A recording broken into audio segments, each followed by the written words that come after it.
Hello बच्चों, हम लोग इंटीग्रेशन कर रहे हैं। सिंप्लीफाइंग मैथ्स में आपका स्वागत है। देखो tan स्क्वायर एक्स है, cot स्क्वायर एक्स है। अभी मैंने पिछले वीडियो में समझाया कि tan स्क्वायर एक्स मतलब जो पावर की वजह से ये चेन बनाता है। तो चेन बनाते हुए अगर किसी कोई जो आइडेंटिटी है अगर डायरेक्ट उसका डेरिवेटिव है तो हम उसको बोलते हैं एंटी डेरिवेटिव। जैसे tan स्क्वायर एक्स का कोई भी ऐसा फंक्शन नहीं है जिसका direct derivative as a formula tan square x होता हो।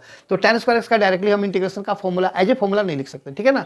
तो क्या करते हैं, देखो ये 10th क्लास की जो आइडेंटिटी है वो तुम्हें याद रखना है। Since tan square x equal to sec square x minus 1 और उसी तरीके से cot square x is equal to cosec square x minus 1।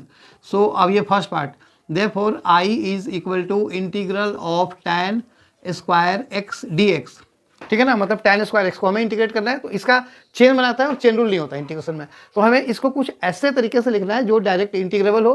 तो हम इसकी जगह पे ये वाला लिखेंगे।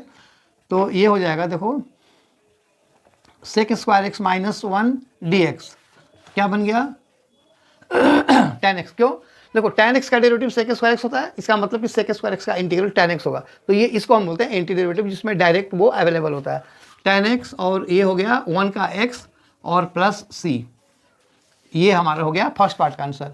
नाउ सेकेंड पार्ट है I is equal to cot square x, ठीक है, dx। तो जिस तरीके से tan स्क्वायर एक्स होता है सेम स्टेप्स तुम्हें कॉट स्क्वायर एक्स के लिए भी करना पड़ता है। देखो ट्रिगोनोमेट्रिक जो चीज़ें होती है ना उनमें ये फायदा होता है कि 6 पार्ट्स होते हैं, साइन कोस टैन और इनके 3 रेसिप्रोकल्स।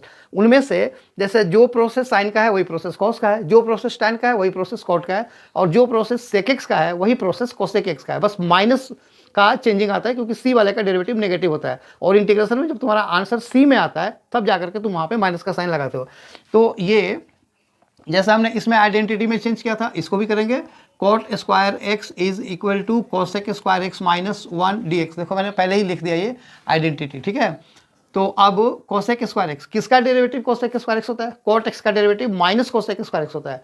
तो माइनस कोसेक स्क्वायर का कॉट होगा ना, तो उधर का माइनस जब इधर लगेगा तो ये हो जाएगा माइनस कॉट एक्स। अभी मैंने यही बताया था कि जब आंसर सी में आता हो इंटीग्रेट करने के बाद तुरंत माइनस लगाओ, और जब तुम डेरिवेटिव करते हो तो जितने भी सी वाले टर्म वाले हैं ना उनका डेरिवेटिव नेगेटिव होता है।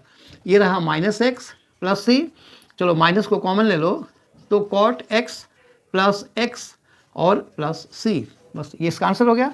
सो आई होप ये वीडियो समझ में आया। अगर आया तो इसे लाइक करो, शेयर करो, सब्सक्राइब जरूर करना। Thank you.